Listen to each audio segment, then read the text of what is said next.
ঈশান ভাইয়া, ভাইয়ার কোনো খবর পেলেন? কিছু একটা বলুন না প্লিজ। ঈশান নিজেকে সামলে নিয়ে এক বুক হাহাকার নিয়ে মাথা নিচু করল। তার নিরাপত্তাই জানিয়ে দিল শুভ্রের কোনো খবর পাওয়া যায়নি। সে মাথা নাড়াতে নাড়াতে এক বুক হাহাকার নিয়ে বলল, না শুভ্রা, বসের কোনো খবর নেই। পরিস্থিতি হাতের বাইরে বেরিয়ে যাচ্ছে। রিধির বিয়েটা যদি একবার হয়ে যায়, তবে বসের সাজানো জগৎটা তাসের ঘরের মতো ভেঙে পড়বে। সব শেষ হয়ে যাবে শুভ্রা। তাদের দুজনেরই এই রুদ্ধশ্বাস কথোপকথনের মাঝেই ছায়ার মতো হাজির হলেন সোহান চৌধুরী। শুভ্রার সাথে ঈশানকে এখানে নির্জনে কথা বলতে দেখে তার চোখ মুখ কঠিন হয়ে উঠল। বাবাকে দেখে শুভ্রার রক্ত হিম হয়ে গেল। সে ভয়ে কাঁপতে শুরু করলো। ঈশান অবশ্য বিচলিত হলো না। সে নিজের জায়গায় পাহাড়ের মতো অটল দাঁড়িয়ে রইল। শুভ্র কাঁপা কাঁপা গলায় আত্মপক্ষ সমর্থন করার চেষ্টা করে বললেন, আব্বু, আমি আমি শুধু। সোহান চৌধুরী হাত উঁচু করে তাকে থামিয়ে দিলেন। তার তীক্ষ্ণ দৃষ্টি ঈশানের দিকে স্থির। তিনি গম্ভীর গলায় বললেন, দেখো ঈশান, আমি জানি তুমি আমাকে সম্মান করো, তাই মুরব্বী হিসাবে বলেছি শুভ্র যাতে কোনোভাবে এই বিয়ের খবর না পায়। তুমি বিয়েতে এসেছো, ভালো কথা, আনন্দ করো, খাওয়া দাওয়া করো, কিন্তু নিজের সীমার মধ্যে থাকবে। শুভ্রা এবার আর নিজেকে ধরে রাখতে পারল না। চোখের কোণে পানি দিয়ে সাহস সঞ্চয় করে আবার বাবার দিকে তাকিয়ে আর্জি জানালো, আব্বু প্লিজ, এই বিয়েটা আটকাও। ভাইয়া জানলে পাগল হয়ে যাবে। বুঝতে পারছো না কেন তুমি? সোহান চৌধুরী মেয়ের দিকে থেকে ফিরে ধমকের সুরে বলল, হোক পাগল, আত্মীয়তার মধ্যে আত্মীয়তা আমি পছন্দ করি না। সেটা কি সে জানে না? জেনেও সে রীতির বিয়ে করলো কিভাবে? যা হচ্ছে মঙ্গলের জন্য হচ্ছে। এসব প্রেম ভালোবাসা দুদিনের সময় হলে কেটে যাবে। সাত অনেক ভালো আর আর ভদ্র ছেলে, ওর দিকে অনেক সুখে রাখবে। সোহান চৌধুরীর কথা শুনে ঈশানের ঠোঁটের কোণে এক চিলতে তেতো হাসি ফুটে উঠল। সে বিনিময়ে মুখোশ পড়লেও তার কণ্ঠে ছিল দৃঢ় এক সত্য।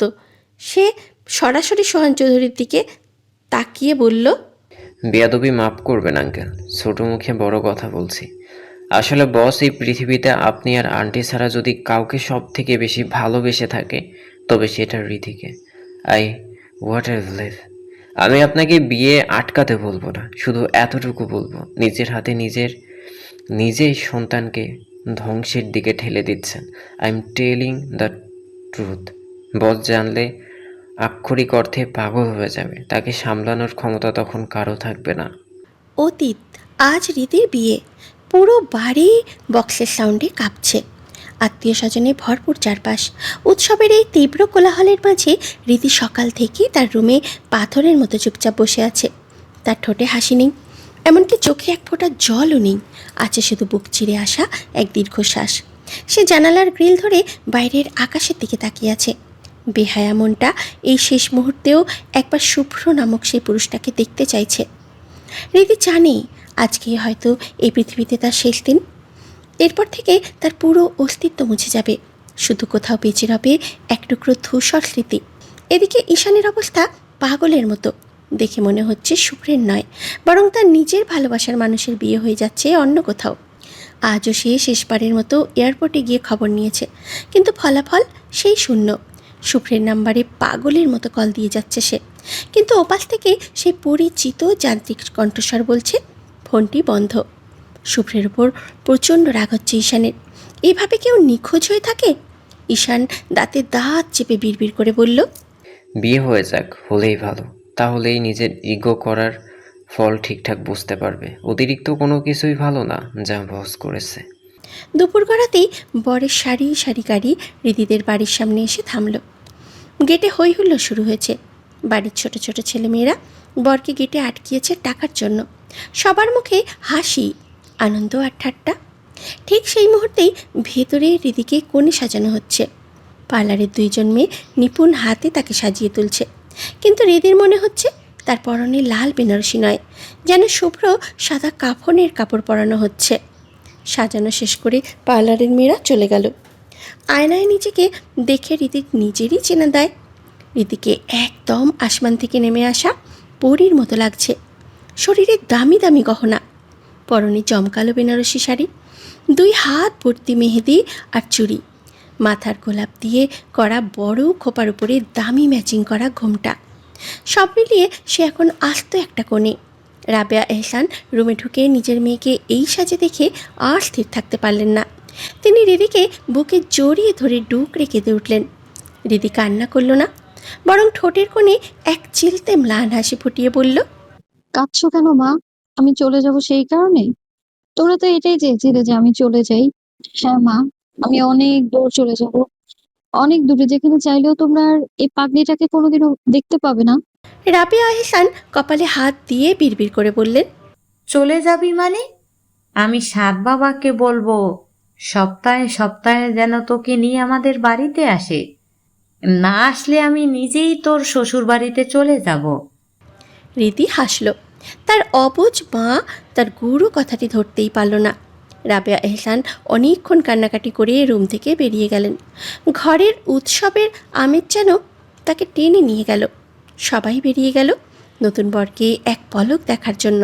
হৃদি নিঝুম পাথরের মতো একা বসে রইল। কিছুক্ষণ পর রুমে হন্তদন্ত হয়ে ঢুকলেন সাহেরা চৌধুরী, আর তার পিছু পিছু শুভ্রা। সাহেরা চৌধুরী সরাসরি রীতির সামনে এসে ওর দুমড়ানো বেনারসির কাঁধটা শক্ত করে ঝাঁকিয়ে বললেন, কি হয়েছে? কি তোর? তুই না শুভ্রকে ভালোবাসিস? এত তাড়াতাড়ি ভুলে গেলি আমার ছেলেকে? এখন অন্য কাউকে হাসি খুশি বিয়ে করছিস? তার মানে এতদিন যা করেছিস সব নাটক ছিল? সাহেরা চৌধুরী অস্থির হয়ে পড়েছেন। তিনি জানেন শুভ্র রীতির জন্য কতটা হৃতাহিত জ্ঞানশূন্য। রীতির যদি আজ সত্যি বিয়ে হয়ে যায়, তবে তার ছেলেটা যে জীবন্ত লাশ হয়ে যাবে, তা মায়ের মন কুগাইছে। কিন্তু এখন পরিস্থিতি এতটাই নিয়ন্ত্রণের বাইরে যে তিনি কিছুই করতে পারছেন না।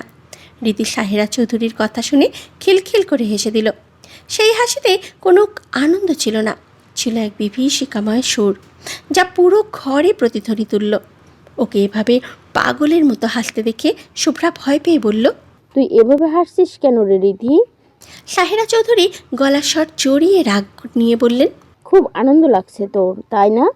যেই দেখেছিস ছেলে অনেক বেশি সুন্দর আর হ্যান্ডসাম, অমনি আমার ছেলেকে ভুলে নাচতে নাচতে বিয়েতে বসে পড়লি। তাহলে কি তুই শুধু বাহিরের চামড়াই সুন্দরটাই চিনলি? সাহেরা চৌধুরীর চোখে স্পষ্ট ঘৃণা আর রাগ। তিনি মনে মনে ভাবছেন সাদ দেখতে শুভ্রর চেয়েও ফর্সা আর বিত্তশালী।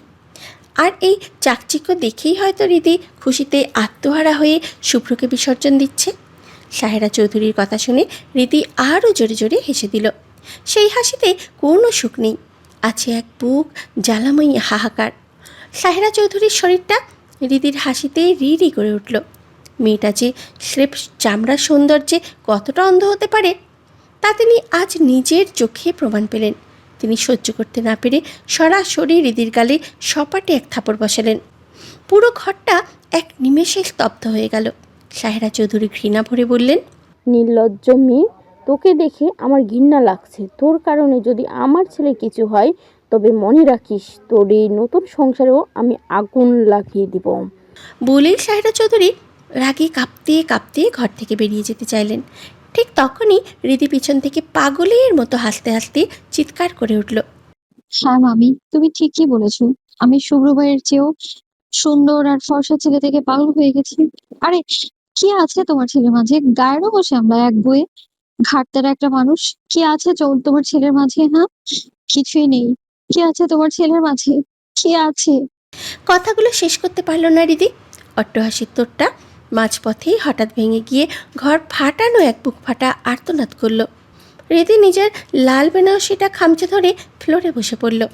এমন জোরে সে ডুকরে কেঁদে উঠল যেন আজ তার কলিজাটা ছিঁড়ে বাইরে চলে আসবে। সাহেরা চৌধুরী দরজার কাছে পাথরের মতো থমকে দাঁড়িয়ে রইলেন। রীতি কাঁদতে কাঁদতে পাগলের মতো চিৎকার করে বলতে লাগলো, কি আছে তোমার ছেলের মাঝে যে তাকে ছাড়া আমি এক টুকরো শান্তিতে নিঃশ্বাস নিতে পারছি না মামি? বলো না কি আছে? কি আছে ওই শ্যামলা পুরুষটার মাঝে, যার জন্য আমার প্রতিটা রক্তবিন্দু বিষাক্ত হয়ে গেছে? কি আছে তোমার ওই ঘাটতারা ছেলের মাঝে, যে তাকে ছাড়া অন্য কোনো পুরুষের ছায়াও আমি নিজের শরীরে কল্পনা করতে পারছি না? কি জাদু করেছে সে আমাকে! রীতি নিজের বুকটা 2 হাতে আঘাত করতে করতে আবার চেঁচিয়ে উঠল, কেন আমি অন্য কাউকে সহ্য করতে পারছি না মামি? কেন আমার মনে হচ্ছে শুভ্র ভাই ছাড়া এই পৃথিবীর বাতাস আমায় পুড়িয়ে মারছে? কেন এই সুন্দর বর, এই হীরের গহনা, এগুলো আমার কাছে জ্যান্ত শ্মশান মনে হচ্ছে? কি আছে তোমার ছেলের মাঝে যে সে আমায় মেরে ফেলেও আমি তাকেই চাইছি? কেন আমার এই অবাধ্য মন আজও তার ওই নিষ্ঠুর মায়ার কাছে বন্দী হয়ে আছে? মামি বলো না। সাহেরা চৌধুরী রীতির এমন আর্তনাদ দেখে স্থির থাকতে পারলেন না। তিনি হন্তদন্ত হয়ে দৌড়ে এসে মেঝেতে লুটিয়ে পড়া রীতিকে শক্ত করে চাপটে ধরলেন। রীতি তখন একদম ছোট বাচ্চাদের মতো ডুকরে কাঁদতে কাঁদতে সাহেরা চৌধুরীর শাড়ি খামচে ধরে বলতে লাগলো, মামি, আমি আর পারছি না। তোমার ছেলেকে বলো না আমাকে এখান থেকে নিয়ে যেতে। আমি তো আজও তার পথ চেয়ে বসে আছি। ও যেন খবর পেয়ে চলে আসে। মামি বলো না ওকে আসতে। আমাকে এই জ্যান্ত নরক থেকে নিয়ে যেতে বলো। আমার পৃথিবীর সবটুকু শান্তি যেন তোমার ওই একটা মানুষের মাঝেই। শুভ্র ভাইকে বলো না আমায় এসে নিয়ে যেতে। সাহেরা চৌধুরী পাথরের মতো থমকে গেলেন। তার চোখের সামনে থেকে কুয়াশা সরে গেল। তিনি বুঝতে পারলেন এতক্ষণ রীতির ওই বিদ্রূপের হাসি আসলে নিজেকে আড়াল করার এক করুণ দেয়াল ছিল। তিনি তড়িঘড়ি করে রীতিকে সোজা করে বসালেন এবং নিজের আঁচল দিয়ে ওর চোখের লোনা পালি মুছতে মুছতে ভাঙা গলায় বললেন, আমাকে ক্ষমা করে দে মা, আমি বুঝতে পারিনি। আমি তোকে না বুঝে অনেক বড় আঘাত দিয়ে ফেলেছি।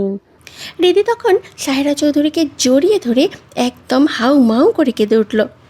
তার কান্নার বেগে শুভ্রার চোখও ভিজে এলো।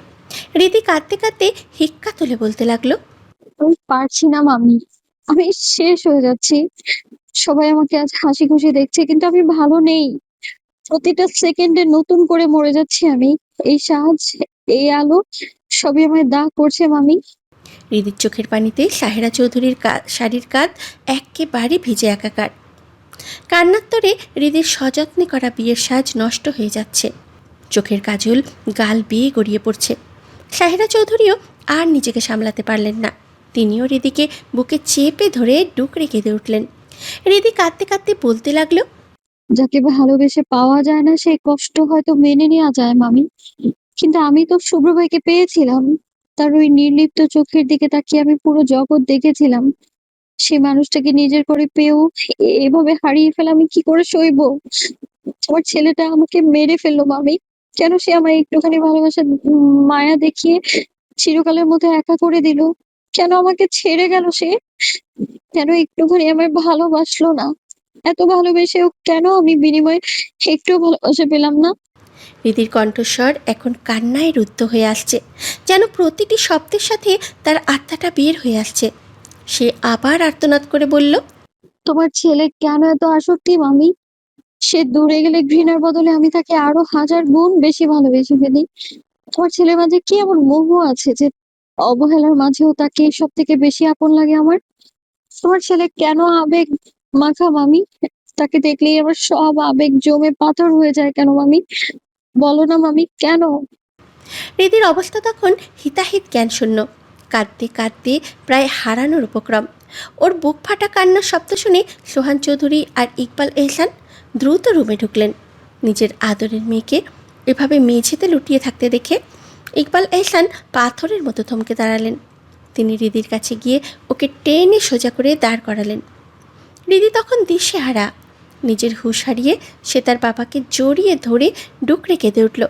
কাঁদতে কাঁদতে জীবনের শেষ আকতিটুকু নিয়ে হৃদি বলল, আব্বু, আমাকে বিয়ে দিও না। আমি শুভ্র ভাইকে অনেক ভালোবাসি আব্বু। শুভ্র ভাইকে ছাড়া আমি অন্য কোনো পুরুষকে স্বামী হিসেবে গ্রহণ করতে পারবো না। আমি মরে যাবো আব্বু।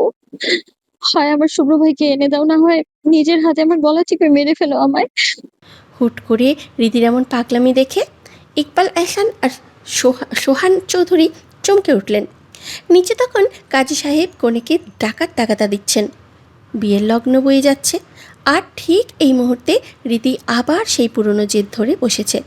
সোহান চৌধুরী পরিস্থিতির গুরুত্ব বুঝে রুম থেকে কৌতূহলী আত্মীয় স্বজনদের মিথ্যে কথা বলে বের করে দিলেন। তিনি হৃদির দিকে তাকিয়ে কড়া স্বরে বললেন, দিদি, তুই কি এটাকে ছেলে খেলা পেয়েছিস? নিচে শুয়ে শুয়ে আত্মীয় স্বজন বর সাদ বসে আছে, আর তুই এখন এই সব পাগলামি করছিস? পাগলামি থামা দিদি, অনেক হয়েছে। হৃদি কান্না থামালো না, বরং ওর কান্নার বেগ আরও বেড়ে গেল। সে ঝাপসা চোখে বাবার দিকে তাকিয়ে আর্তনাদ করে বলল, আমাকে একটু বাঁচতে দাও, তোমরা কেন এইভাবে তিলে তিলে মেরে ফেলছো আমায়? একটু বাঁচতে দাও না আমায়। দরজার ওপাশ থেকে তখন বরপক্ষের লোকজন আর কাজী সাহেব বারবার তাড়া দিচ্ছেন কনেকে নিচে নিয়ে যাওয়ার জন্য। পুরো বাড়ির উৎসবের শব্দ হৃদির কানে বিষের মতো বাজছে। ইকবাল এহসান মেয়ের মুখটা 2 হাতে তুলে ধরলেন। ধরা গলায় তিনি বললেন, মা আমার, এমন পাগলামি করিস না। দেখ, নিচে তোর শ্বশুরবাড়ির লোকজন, তোর হবু স্বামী বসে আছে। এসব কথা এখন জানাজানি হলে অনেক বড় গন্ডগোল হয়ে যাবে। পাগলামি করিস না মা, কান্না থামা, সব ঠিক হয়ে যাবে। সাদ অনেক ভালো ছেলে, সবাই ওর প্রশংসা করছে। দেখিস তুই অনেক সুখী হবি সাদের সাথে। হৃদি কিছুক্ষণ নিথর হয়ে দাঁড়িয়ে রইল। তারপরে হঠাৎ তার কান্না থেমে গেল। এক অদ্ভুত নিস্তব্ধতা গ্রাস করল তাকে। সে রক্তবর্ণ চোখে সোহান চৌধুরীর দিকে তাকিয়ে একদম নিচু স্বরে বলল, মামা, একটা শেষ ইচ্ছে পূরণ করবে? আমি না শুভ্রবাইয়ের সাথে একটু কথা বলতে চাই। ওনাকে একটু ফোন দেবে? তোমাদের সামনেই কথা বলবো, কিন্তু এই বিয়ে বা এইসব নিয়ে কিছুই বলবো না। একদম স্বাভাবিক কয়েকটা কথা বলবো। হৃদির এই করুণ আকুতি দেখে সায়রা চৌধুরী আর সইতে পারলেন না। তিনি ডুকরে কাঁদতে কাঁদতে রুম থেকে বেরিয়ে গেলেন। সোহান চৌধুরী কিছুক্ষণ থমকে থেকে ভাবলেন, তারপরে পকেট থেকে ফোন বের করে শুভ্রর নাম্বারে কল দিলেন। কিন্তু ওপাশ থেকে সেই চিরচেনা যান্ত্রিক কণ্ঠস্বর ভেসে এলো, দুঃখিত, আপনি যে নাম্বারে কল দিচ্ছেন সেটি বর্তমানে বন্ধ আছে। অনুগ্রহ করে কিছুক্ষণ পর আবার চেষ্টা করুন। ধন্যবাদ। সোহান চৌধুরী একবার নয়, পরপর 5 বার চেষ্টা করলেন, কিন্তু ফোন বন্ধই রইল। পাশ থেকে শুভ্র ভিজা গলায় বলল, চেষ্টা করে লাভ নেই আব্বু, ভাইয়ার ফোন বন্ধ। হৃদি কথাটা শুনে ঠোঁটের কোণে এক টুকরো ম্লান হাসি ফোটালো। শেষ মুহূর্তে মানুষটার কণ্ঠস্বরটাও তার ভাগ্যে সইল না। সে নিজের চোখের পানি সজোরে মুছে সবার দিকে তাকিয়ে বলল, একটু ইমন আর আম্মুকে আসতে বলো।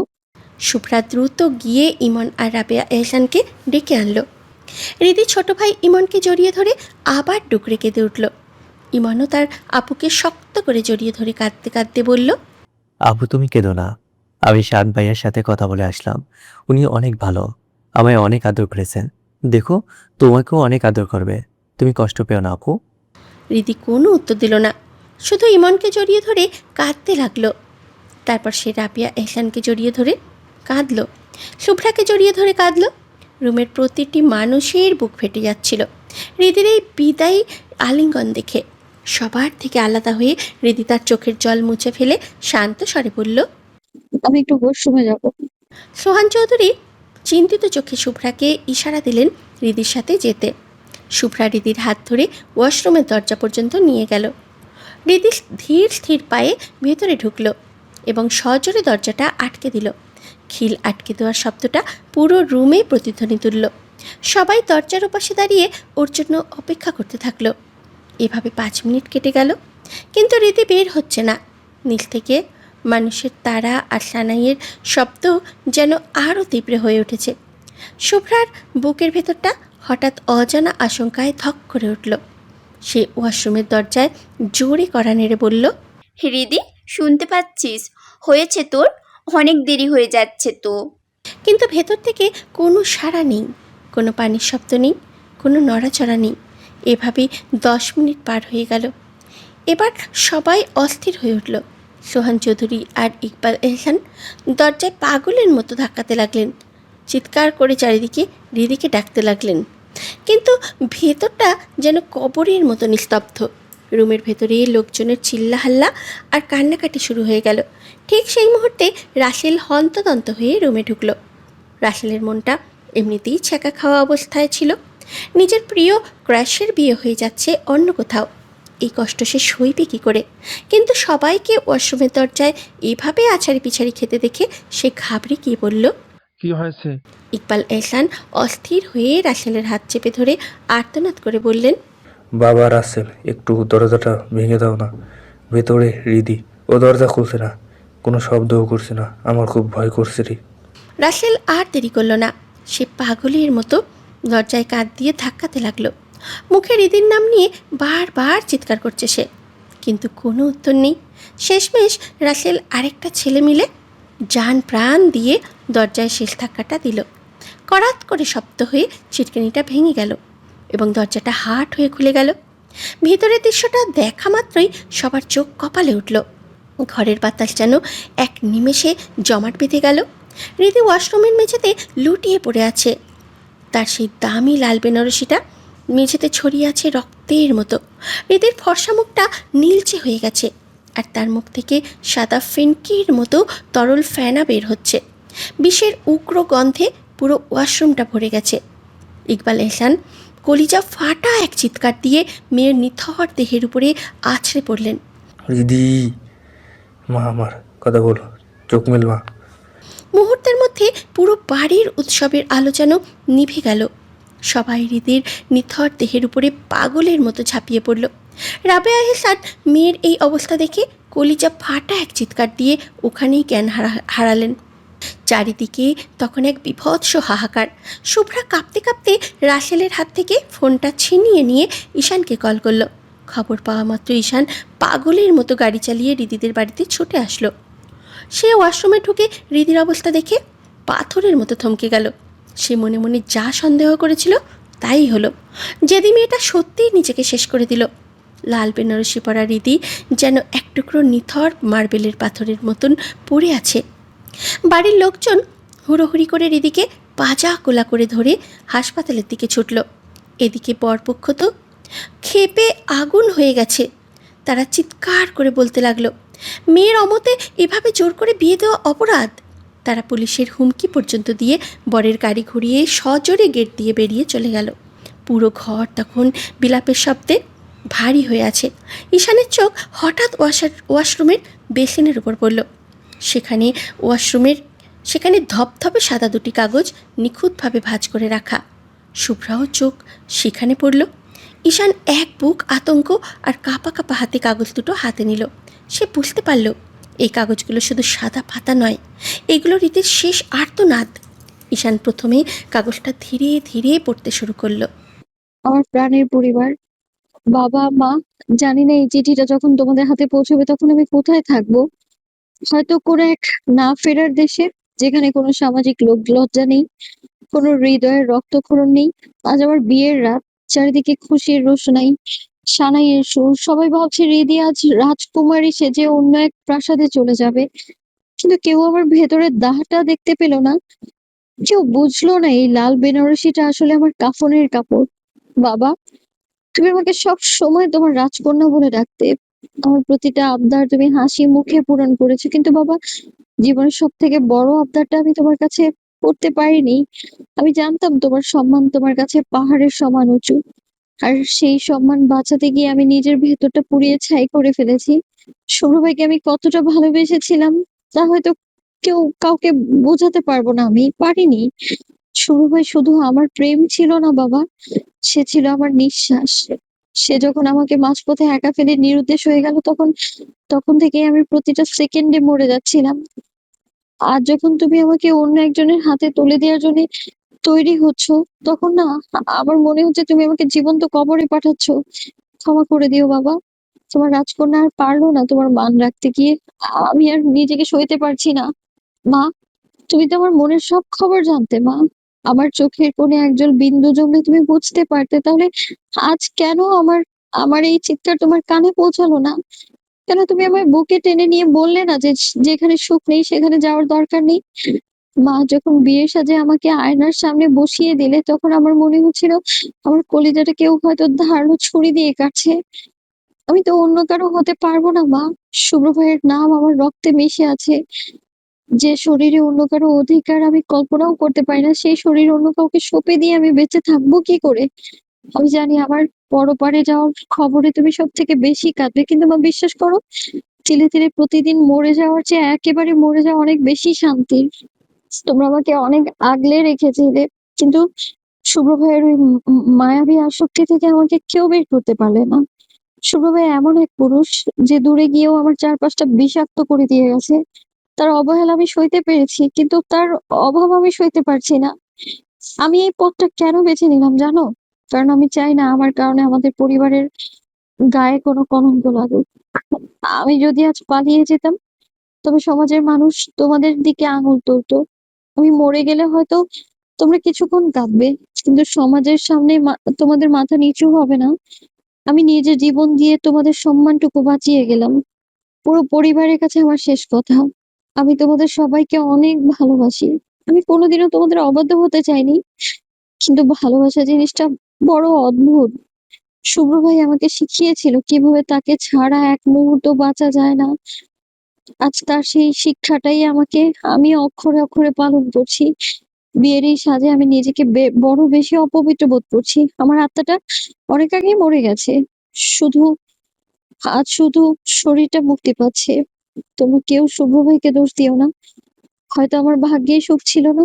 শুধু আমার ঘরের এক কোণে রাখা ডায়েরিটা পড়লে তোমরা বুঝতে পারবে এই মেয়েটা গত কয়েক মাস ধরে কতটা যন্ত্রণার মধ্য দিয়ে গেছে। আমার বিয়ের জন্য যে টাকাটা জমিয়েছিলে বাবা, সেটা দিয়ে কোনো এতিমখানা খাবার দিও। অন্তত আমার আত্মাটা একটু শান্তি পাবে।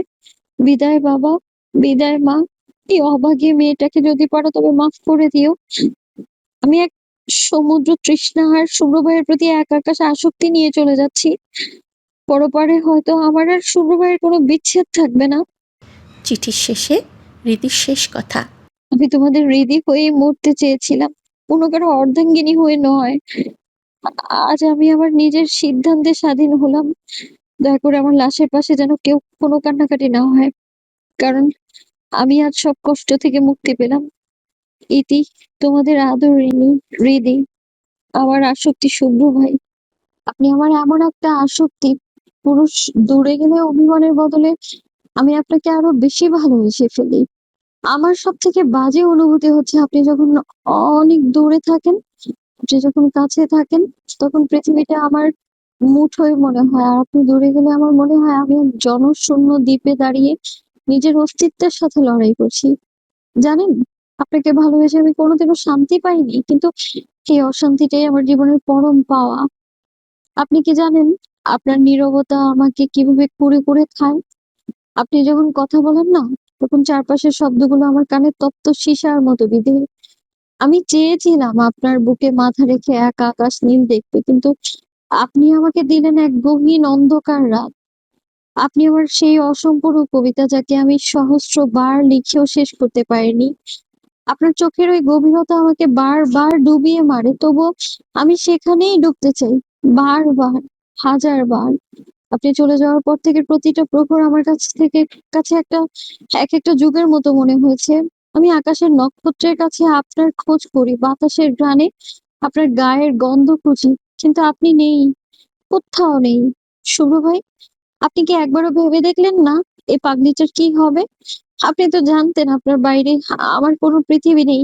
তবু কেন আপনি আমাকে পর করে দিলেন? কেন আমাকে বাধ্য করলেন অন্য কারো সাজে সাজতে? আজ আমার বিয়ে, অথচ আমার মনে হচ্ছে আমি আমার কাফনের কাপড়ে চন্দন মাখছি। এই লাল আমার কাছে রক্তিম রক্ত মনে হচ্ছে, রক্তের মতো লাল মনে হচ্ছে এটা। আপনি নেই বলে আজ সবকিছু অর্থহীন। বুকের ভেতরটা এক বিশাল শূন্যতা, যা কোনো কিছুতেই ভরবে না। আমি আপনাকে ঘৃণা করতে চেয়েছিলাম, খুব চেয়েছিলাম, কিন্তু যতবার আপনার কথা ভেবেছি, ততবার আপনার ভালোবাসার পারদ আরো কয়েক গুণ বেড়ে গেছে। আপনি আমার রক্তে মিশে থাকা সেই বিষ, যা আমাকে মারছেও না, আবার আমাকে বাঁচতেও দিচ্ছে না। আমি কি খুব বেশি কিছু চেয়েছিলাম আপনার কাছে? শুধু চেয়েছিলাম আপনার ছায়া হয়ে থাকতে, অথচ আপনি আমাকে দিলেন এক মরুভূমির তপ্ত বালু। লোকে বলে ভালোবাসা নাকি মুক্তি দেয়, কিন্তু আপনার ভালোবাসা আমাকে এক আদিম খাঁচায় বন্দি করে ফেলেছে। সে খাঁচার চাবিও আপনার হাতে ছিল, কিন্তু আপনি তা অবহেলায় অতল সমুদ্রে ফেলে দিলেন। আমার শব্দটা আজ বড়ই ক্লান্ত, তারা আর আপনাকে ডাকতে পারে না। আমার কলমের কালি ফুরিয়ে আসছে চোখের পানির সাথে পাল্লা দিয়ে। আপনি তো কবি হতে চেয়েছিলেন, অথচ আমাকে এক ট্রাজেডির জীবন্ত চরিত্র বানিয়ে দিলেন। শুভ্র ভাই, আপনার কি মনে পড়ে সেই বিকেলের কথা, যখন আপনি বলেছিলেন হৃদি, আমি থাকতে তোকে কেউ স্পর্শ করতে পারবে না? আমি থাকাটা কোথায় গেল ভাইয়া? সেই থাকাটা কোথায়? আজ তো আমি সবার স্পর্শে নিজেকে অপবিত্র করছি। আপনি তো নেই, আর আপনার অবর্তমানে আমার জীবনটা একটা তামাশা হয়ে দাঁড়িয়েছে। আপনি আমার সেই প্রার্থনা যা সৃষ্টিকর্তা শোনেননি। আপনি আমার সেই স্বপ্ন যা দেখার মাঝেও ভেঙে চুরমার হয়ে গেছে। আমি আপনাকে লিখে শেষ করতে পারবো না, কারণ আপনাকে লিখতে গেলে আমার শব্দ শেষ হয়ে যাবে। কিন্তু আমার হাহাকার শোনা শেষ হয় না। হয়তো একদিন আপনি ফিরবেন, কিন্তু সেদিন হয়তো আমি আর এই রূপে আপনার সামনে থাকবো না। আমি হয়ে থাকবো শুধু এক ধূসর স্মৃতি।